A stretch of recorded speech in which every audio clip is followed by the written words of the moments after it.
Gracias, Iván. 1.800. Qué pena que no tengamos más cajones de desastre, porque estabais todos removiéndose en la silla.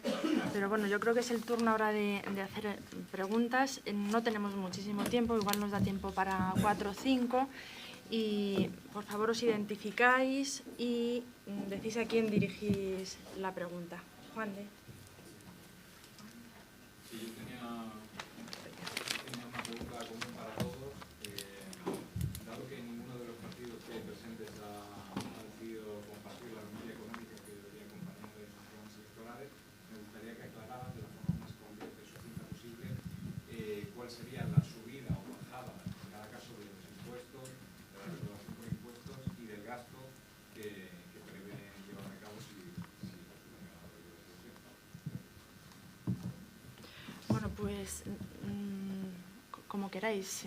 Si queréis empezamos así y luego hacemos al revés, pero muy brevemente. Aquí ya no tenemos 4 minutos, o sea, tenemos segundos cada uno.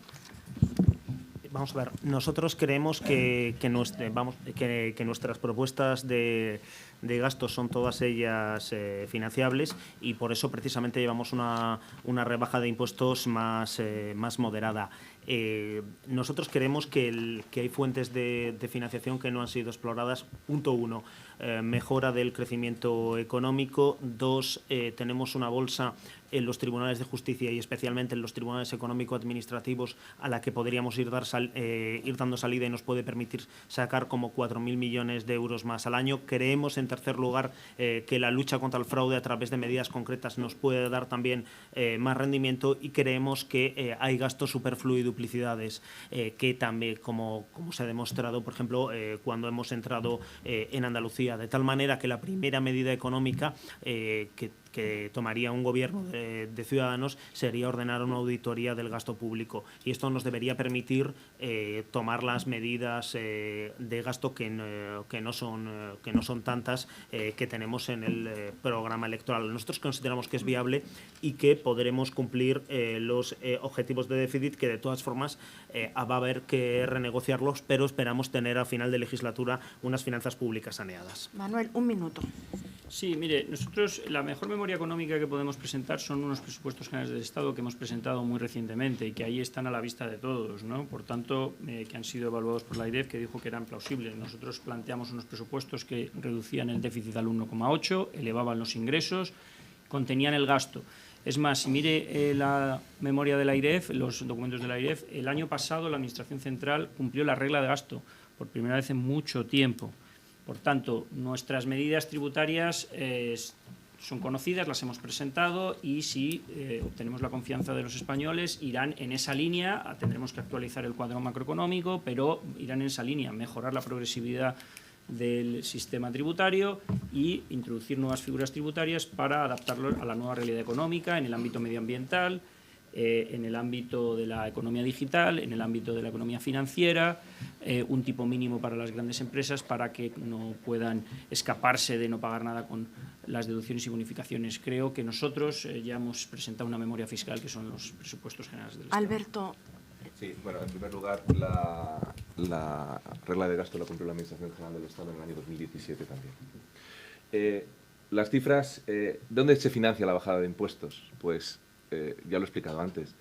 Solamente ver cómo se han destinado los ingresos adicionales del año 2017 frente a los de 2018 hay una diferencia abismal.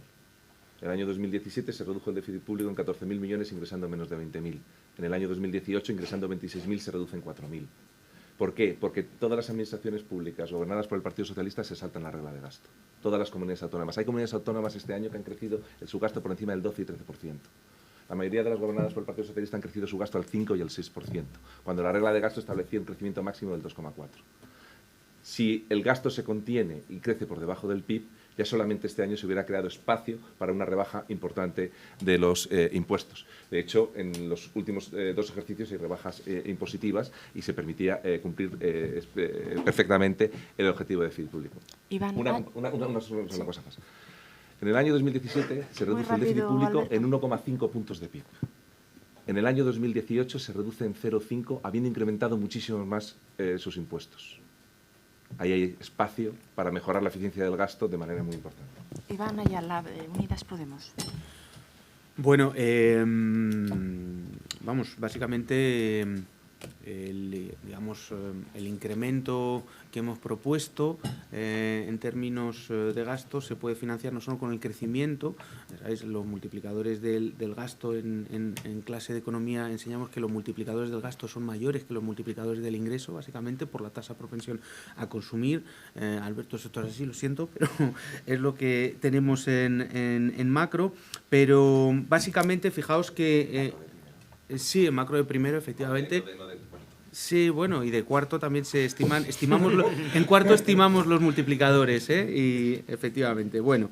En cualquier caso, el incremento de gasto que proponemos básicamente viene a financiarse a través del impuesto de patrimonio que hemos explicitado, que son unos 10.000 millones de euros.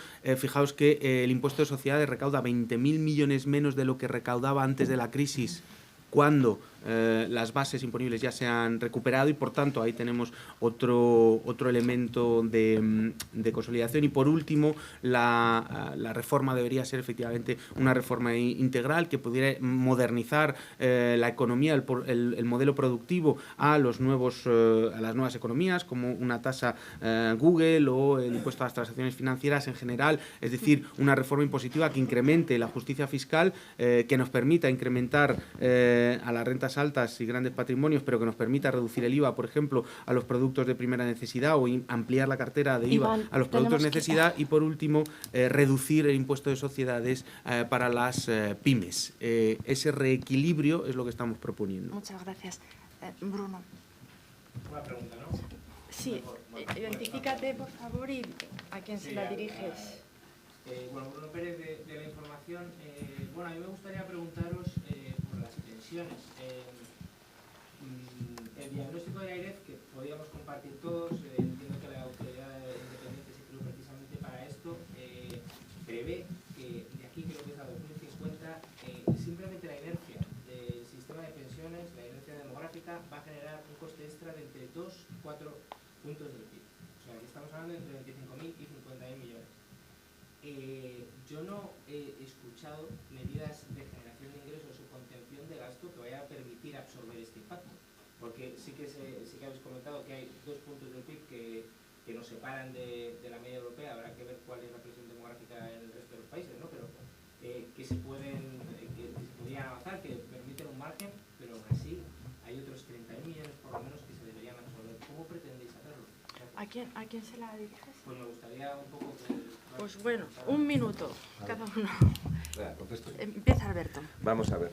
Los ingresos en una economía española creciendo en PIB nominal alrededor del 4%, un crecimiento del 2% y un crecimiento del deflactor del 2%, que podría ser una velocidad de crucero, deberíamos aspirar que fuera nuestra velocidad de crucero, generan unos ingresos estables en las administraciones del entorno de 24 o 25.000 millones de euros.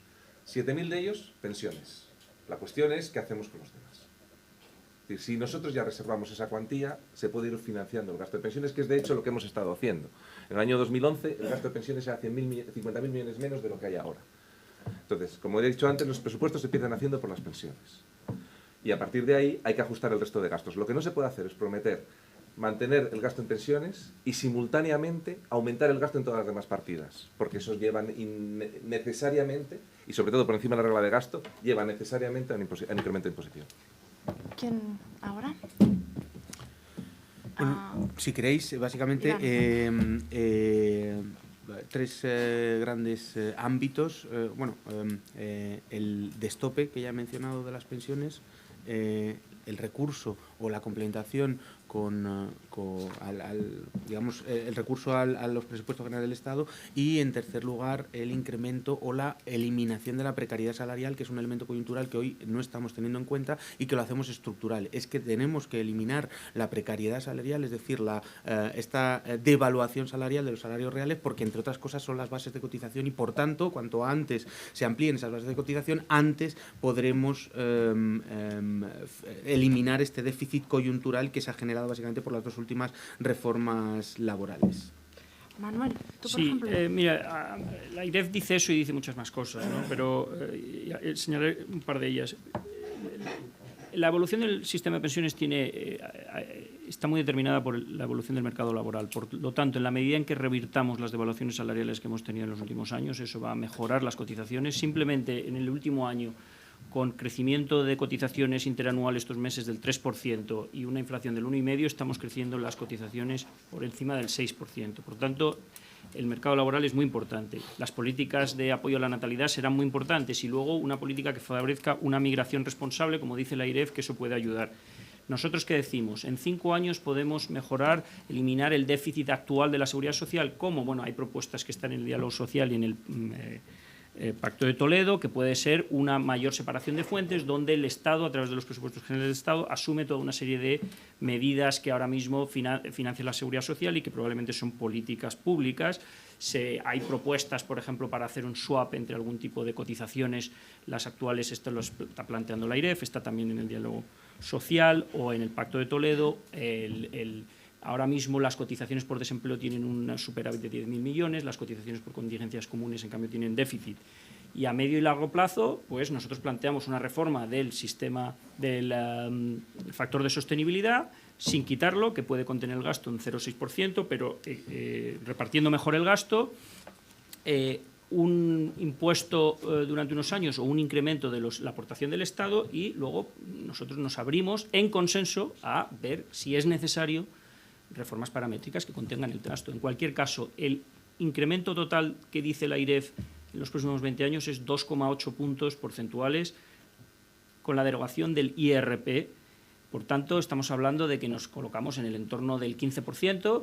Con algunas medidas se puede reducir eso. Es un gasto perfectamente asumible para una sociedad como la española. Y estamos hablando de 20 años. Después eso cae drásticamente. Francisco de la Torre, de Ciudadanos. Vamos a ver, pues en línea con lo que han explicado mis compañeros, creo que a corto plazo, efectivamente, tenemos que ir a una separación de fuentes y parte del gasto, de hecho, ya lo está asumiendo el Tesoro y los impuestos de todos los españoles. A medio plazo, creemos que un mercado de trabajo que tenga un menor nivel de desempleo y un menor nivel de temporalidad permitiría un crecimiento de las cotizaciones superior al 6%, que es el que ahora mismo tenemos, y que, por tanto, estas pensiones a futuro serían financiables. A largo plazo, para cuando tengamos el pico del baby boom, evidentemente, creo que si no aumentamos la natalidad, que ahora mismo tenemos la más baja de la Unión Europea, de 1,3 niños por mujer, pues ahí vamos a tener un problema. Pero vamos a ver, nosotros llevamos una apuesta clara, como he explicado antes, por la natalidad y y sobre todo por las familias, para que puedan, para que esta tasa se incremente. En cualquier caso, creo que el escenario no es precisamente catastrófico y que España puede asumir este gasto en pensiones, y que lo que sí que es urgente es que esto, que es un desafío para toda una generación, se aborde dentro del Pacto de Toledo por todas las fuerzas políticas. Tenemos dos preguntas más. Me parece que la tenías tú, ¿no, pedida? Y luego tú, Beatriz. Hola, soy Sergio Sánchez, de la revista Mercado Previsor. En 2011 está pendiente el envío de la famosa carta naranja a los ciudadanos mayores de 50 años para informarles de su pensión futura, y me gustaría saber si sus partidos se comprometen a hacerlo en esta legislatura y si va a ser al principio o al final. Empezamos ahora.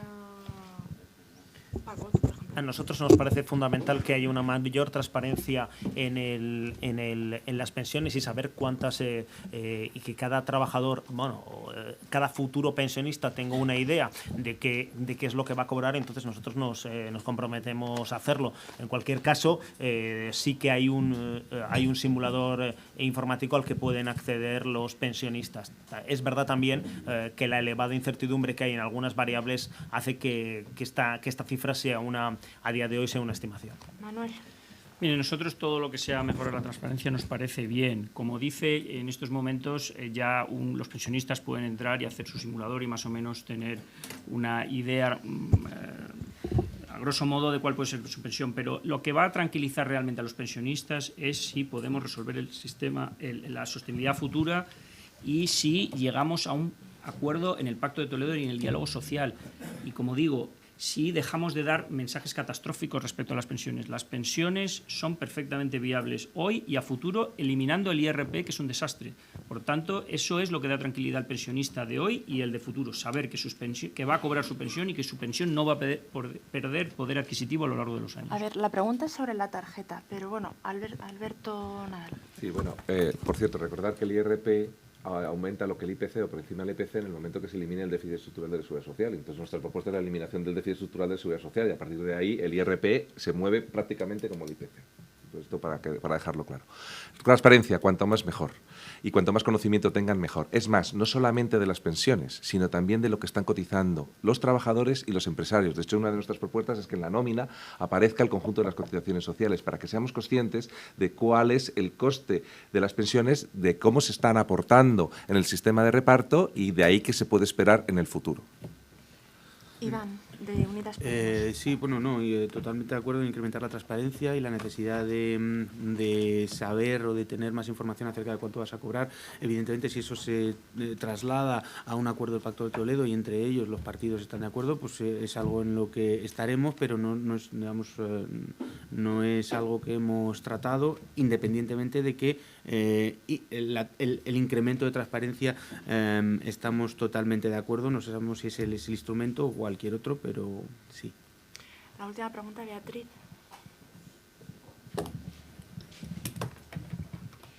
Gracias, Beatriz Tripper, de Autónomos y Emprendedores. A mí me gustaría saber, disculpad la voz porque estoy un poco afónica, me gustaría saber cuáles son las propuestas o cómo van a actuar en materia de bonificaciones y bueno, pues bonificaciones a la contratación, tarifas planas y demás, porque efectivamente lo que se ha llegado a la conclusión es que lo que se necesita es crear empleo, entre otras cosas para mantener las pensiones, pero también cómo se va a crear ese empleo, si se va a recurrir a esas bonificaciones que han resultado efectivas. Gracias. Bueno, pues empezamos, por ejemplo, Alberto, ¿empiezas tú? Sí, bueno, la tarifa plana fue una propuesta y una política del Partido Popular, la extenderíamos en el tiempo, la doblaríamos en el tiempo y seguimos creyendo, antes cuando estaba hablando de reducción de cotizaciones sociales, especialmente importante para aquellos que son trabajadores que son desempleados de larga duración o para jóvenes de nueva incorporación en el mercado de trabajo. Por cierto, hablando de autónomos, la protección de la pequeña empresa y de los autónomos es absolutamente fundamental, ya que todo el mundo sabe que es el nervio de nuestro tejido productivo y la mayor máquina de creación de empleo en la economía española. Y por lo tanto, todas las políticas que se diseña el Partido Popular, toda su política económica, tiene como centro aquellos sectores productivos en los que los autónomos y las pequeñas y medianas empresas están más presentes. Iván Ayala, Sí. de Unidas Podemos. Vale, pues efectivamente una de las principales cuestiones, Beatriz, cuando hablamos de los autónomos es las cotizaciones y porque siempre nos trasladan la misma problemática. Nosotros proponemos una cotización por ingresos reales, básicamente, que es lo que creemos que en buena medida puede generar una mejora en las condiciones de trabajo de los autónomos, es decir, que paguen con respecto, como por cuenta ajena, que paguen en función de lo que ganen y que cuando se está por debajo del SMI pues no se tenga que cotizar. Básicamente esa es la propuesta. Con respecto a las bonificaciones, tengo que decir que no estoy muy de acuerdo en el enfoque que comentaba, básicamente porque no han servido para generar empleo. Lo que estamos viendo con datos de la Seguridad Social es que lo que ha ocurrido es que los trabajadores o las empresas se acogen a estas tarifas planas y cuando las tarifas se acaban, pues despiden y recontratan otra persona con esas tarifas planas. Por lo tanto, no está sirviendo para generar empleo neto, sino para subvencionar trabajos. Entonces, lo que creo que hay que hacer es generar oportunidades de negocio más que subvencionar este tipo de trabajos, y lo que sí ayudaría sería las cuotas, que sería un gran alivio para todo el colectivo de los autónomos. Manuel de la Rocha, del Partido Sí, Socialista. en relación a las bonificaciones, se ha dicho por aquí, sabemos que en general gastamos mucho dinero en bonificaciones a la contratación que por norma general no funcionan. En estos momentos la AIREF le hemos encargado que haga una evaluación de las bonificaciones que estará terminando en unos meses. Nuestra propuesta, ya lo hemos dicho en el pasado, es ir eliminando estas bonificaciones y dejándolas exclusivamente para colectivos muy vulnerables como pueden ser las mujeres víctimas de violencia de género, discapacitados o algún otro colectivo. El resto creemos que no funcionan, son peso muerto y lo que hacen es permitir una rebaja fiscal para empresarios que ya van a contratar. En relación con los autónomos, nosotros ya hemos tomado medidas para mejorar la protección social de los autónomos en las contingencias por cese de actividad o enfermedad y accidente profesional. Creemos que tenemos que seguir mejorando la protección social en temas como la formación, nos preocupa mucho, y, por supuesto, en el tema de las cotizaciones, nuestra propuesta es conocida, que es acercar las cotizaciones al nivel de ingresos, de forma que aquellos autónomos que ganan muy poco no se vean asfixiados por un nivel de cotización mínimo que es superior a sus ingresos. Francisco de la Torre, de Ciudadanos. Pues nosotros la primera propuesta que llevamos fue la proposición de ley de medidas de apoyo al trabajador autónomo, que actualmente es una ley con el apoyo de los demás partidos políticos y en la misma línea de favorecer las condiciones de trabajo de los autónomos. Nosotros proponemos ahora incrementar a 2 años la tarifa plana, establecer también una tarifa plana para las madres que se reincorporan a hacer un trabajo autónomo, reconocer el derecho al desempleo o dar tarifa plana también en las zonas rurales. Y en cuanto a lo que son las bonificaciones, nosotros creemos que sí ha sido un instrumento útil que ha permitido crear empleo, pero desde luego vamos a estudiar con mucho detalle cuál es el coste y cuál es la eficiencia de este gasto en base al informe de la Autoridad Independiente de Responsabilidad Fiscal, para ver cómo podemos mejorar la canalización de estos fondos hacia la creación de empleo. Bueno, pues muchas gracias por el esfuerzo de síntesis que habéis hecho, de verdad. Ha sido hercúleo y también pediros perdón por la dictadura del cronómetro, de estas pantallas que nos han estado marcando el ritmo. O sea, yo creo que desde el Consejo General y desde la Asociación de Periodistas agradecemos mucho esto, porque es que creemos que se está hablando demasiado poco de economía en esta campaña. Entonces, pues, de verdad que os agradecemos el esfuerzo que habéis hecho. Hay que agradecer a Rosa, que con una forma suave, ¿no?, con un estilo suave pero eficiente, ha permitido que esto funcione, ¿no? O sea, muchas gracias. No, muchas gracias a vosotros. Creo, Valentí o Pascual, que querréis cerrar seguramente el acto. Gracias. Bueno, escuchadme una cosa. Yo primero quisiéramos agradecer el Colegio de Economistas de Madrid, el Consejo, APIE, el detalle que tenéis los medios de comunicación de estar aquí. Para nosotros es, y a las 4 personas, a Francisco, a Manuel, a Alberto y a Iván, que hoy han hecho, estamos muy, realmente el dignificar la acción política, el hecho de dignificar la acción política, el hecho de tener los responsables políticos que puedan expresar sus ideas con claridad, que se entiendan sin ruido excesivo, posiblemente es una de las variables económicas más importantes, ¿no? El sector público es más del 30%, tiene un valor, una fuerza de arrastre al conjunto de la sociedad. Que nuestros responsables políticos pues tengan el estilo que han demostrado hoy, pues yo creo que es de agradecer.